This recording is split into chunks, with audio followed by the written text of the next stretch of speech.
All right, so we're going to talk about parallelograms now and we're going to work with them inside the coordinate plane. Okay, so your learning target is I can identify parallelograms that are in the coordinate plane. All right, so the key concept here, in order to solve problems that involve parallelograms in the coordinate plane, we have to use what we have learned about the slope formula, the distance formula, and the midpoint formula to prove shapes are parallelograms, rectangles, squares, and rhombuses. So in example 1 here, we're trying to show that the diagonals of square EFGH are congruent perpendicular bisectors of each other. Okay, so we have to use certain things that we know about coordinate geometry to figure out if 1, they're congruent, meaning we need to use the distance formula. 2, if they're perpendicular, so we need to use the slope formula. And finally, if they bisect each other, which means that we have to use the midpoint formula. Okay, so let's go ahead and do that first. Remember that the diagonals we're talking about are from F to H and from E to G. Those two diagonals there, and we can call the middle whatever we really want. Let's go ahead and call it, we'll just call it X for now. It really doesn't matter what we call it. But first thing we want to do is find out, are the diagonals congruent? Okay, and if they're congruent, then we know we're not dealing with a rhombus here. We could be dealing with a rectangle or a square, right? So let's go ahead and do that. We're going to have FH. We need to find the distance of that, and to do that we need to use the distance formula. Okay, so we've got the square root of this really long thing, and remember that the square root, or the distance formula, is your x2 minus your x1 squared plus your y2 minus your y1 squared, right? So let's go ahead and do that. Let's label this one x1, y1, and we'll label this x2, y2. Okay, so we're going to take 0 minus 0 from x2 minus our negative 1. 0 minus negative 1. We're going to square that, and we're going to add that to y2 minus y1. So negative 4 minus 3. And we're going to square that. All right, and if we go ahead and solve this here all the way out, 0 minus a negative 1 is just 1 squared. Plus negative 4 minus 3 is negative 7 squared. Continue on here. 1 squared is just 1. Negative 7 squared is 49. And so we end up getting the square root of 50. Okay, we could go on and simplify that radical, but remember, all we're trying to do is just see if those lines are congruent. So let's just keep it right there, make life a little easier on us, right? Okay, so FH, the distance of F to H, is the square root of 50. So now we have to figure out the distance from E to G, and we'll go ahead and label these again: x1, y1, x2, y2. So we're going to go EG now. Line EG is equal to the square root, that whole big long thing. X2 is 3, so 3 minus a negative 4. 3 minus a negative 4 squared plus y2, 0 minus a negative 1 squared. So 0 minus a negative 1 squared. And I'm having to write kind of small. I apologize for that. But that's 0 minus a negative 1 squared. Okay, let's go ahead and simplify this out here. We've got 3 minus a negative 4. Subtracting a negative means we're adding, so we've got 7 squared plus 0 minus a negative, again we're adding then, is just going to be 1 squared. And we can see that we're on the same road that we were at on this last one. We're going to end up getting 49 plus 1, which is just the square root of 50. Okay, so we see that these diagonals are congruent. They are congruent. Okay, so we've proven that, and we can say then that so FH is equal to EG. We show that they're congruent. Now we have to show that they're perpendicular, and to do that we have to find the slope using the slope formula. Okay, so we're going to do the slope of FH, and remember that slope is your rise over run, your change in y over your change in x, right? So there's a couple different ways you could do it. You could find the drop and the run, or the rise and the run, and see if they're opposite reciprocals of each other. Or we can use the slope formula, which is the change in y, which means negative 4 minus 3, over our change in x, which is 0 minus a negative 1. And if we solve that, we get a negative 7 over 1. So our slope of FH is a negative 7 over 1. Now then we just do the same exact thing for our slope of EG. We're going to do the change in y over the change in x. So y2 minus y1, 0 minus a negative 1, over our change in x, 3 minus a negative 4. And if we reduce that, we end up getting 1 over 7. Okay? And we can see right now that negative 7 over 1 and 1 over 7, those are opposite reciprocals of each other. And because they are opposite reciprocals of each other, that means line FG must be perpendicular to line EG. Sorry, this is FH, not EG. FG. FH.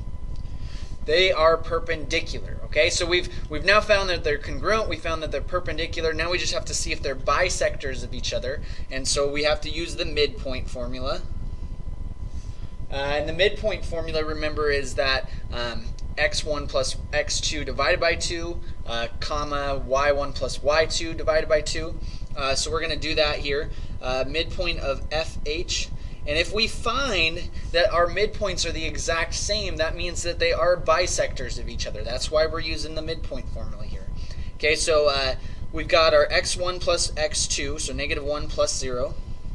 Negative 1 plus 0 divided by 2, comma, y1 plus y2, 3 plus a negative 4 divided by 2, sorry.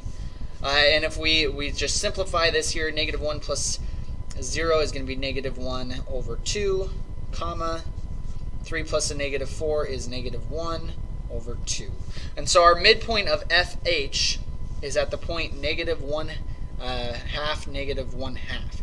So that's going to be right about this point here. And we see that's about where the perpendicular, or right where they intersect pretty much, right? Now if we find the midpoint of EG, same exact type of thing here. We're going to do the change in, the x1 plus x2, so negative 4 plus 3, negative 4 plus 3 divided by 2, and change, or our y's, negative 1 plus 0 over 2. We solve this. Negative 4 plus 3 is negative 1 over 2. Negative 1 plus 0 is negative 1 over 2. And so we see that our midpoints are the exact same for both of these lines. So what that means is that FH, line FH, and line EG have the same midpoint.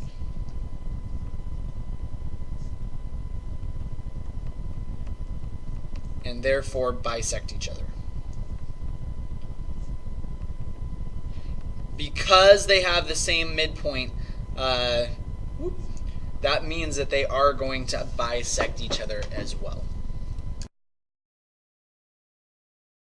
Alright, example 2, we're supposed to use the given vertices to determine if the shape is a parallelogram, rectangle, rhombus, and or square. And we need to give all those names that apply, which means that first we need to identify, is it a parallelogram? And if it is, is it a rectangle? If it is, then is it a square as well? If it is, then great. You just have to go down that line and see which ones of these all apply. Okay, so let's go ahead and do that. Let's first go ahead and graph these points on the graph here. We've got W is at negative 4, 6. This is W. X is at 6, 4. Y is at 4, negative 6. And Z is at negative 6, negative 4. Okay, and we can draw this little fun shape here.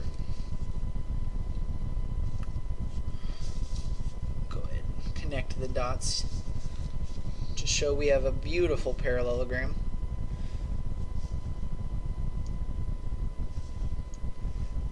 Okay, and all we have to do to prove that it's a parallelogram is find that the slopes are parallel of each other. And that's really easy to do, especially using coordinate geometry, or coordinates right here. It goes down 2, remember these are units of 2, and it goes over 2, 4, 6, 8, 10. So our slope is 2 over 10, or 1 over 5, or negative 1 over 5. And we see down here it does the exact same. It goes down 2, runs 2, 4, 6, 8, 10. So that means these two slopes, or these two lines are parallel to each other. Okay, and we can do the same exact thing for these ones as well. We go up 2, 4, 6, 8, 10 over 2, up 2, 4, 6, 8, 10 over 2, which means that these are also going to be parallel. These two other sides are going to be parallel as well, which means that we do have a parallelogram. Okay, so we can write down, yay, we have a parallelogram. You can write yay if you want. Okay, so we've got a parallelogram now. Now we have to determine, is this a rectangle, a rhombus, and or a square? Okay, so if we look here, the first thing we can do is identify if we're dealing with or do we have right angles, and if we have right angles, then we know it's going to be a rectangle or square. If we have non-right angles, then it may be a rhombus. We just have to see, right? So let's go ahead and do that. Since we found the slope is 10 over 2, or rise 5 over 1, and we found that this one is a drop of 2, run 10, negative 2 over 10, or negative 1 over 5, we see that these slopes are opposite reciprocals of each other, which means that they have to be perpendicular, which means that we've got a bunch of right angles here, which means that it could be a rectangle then too, right? It could be a rectangle if they have right angles. So we're dealing with a rectangle. Then the last step here is to identify, is this going to be a square or not? And remember, the thing that makes a square different than a rectangle is that it has congruent sides. It has all congruent sides. And so what we have to figure out is, are we dealing with all congruent sides? But there's also a whole nother thing that is true about squares in terms of squares versus rectangles, is that the diagonals of each other are going to be perpendicular. Remember, square is the combination of rectangle and a rhombus. And in rhombuses, we know that the diagonals are perpendicular to one another. Okay, so let's take a look at these diagonals here. We're going to draw in some diagonals. Some beautiful diagonals, I might add. And let's take a look at their slopes, right? The slope from z to x is a rise of 2, 4, 6, 8, and a run of 2, 4, 6, 8, 10, 12. So 8 over 12, which is just really 2 over 3, right? Which means that the opposite reciprocal of that, we need to have a negative 3 over 2, right? We need to get this slope from w to y to be a negative 3 over 2. And if it is, then we're also talking about a square. Okay? So where it drops 2, 4, 6, 8, 10, 12, drops 12, and it runs 2, 4, 6, 8. It drops 12, runs 8, which reduces again to negative 3 over 2, which means that because these two are opposite reciprocals of each other, we are dealing with a square. That's it. Hope you enjoyed. One quick little mention that I want to give you guys is that if you are struggling with this midpoint formula, distance formula, and this slope formula, and all those type of things, you may want to go back and watch those videos. You can search them in my videos. They're listed in there. You can still go back and find them if you need to. Those are really important to being able to understand this, as you are probably very well aware.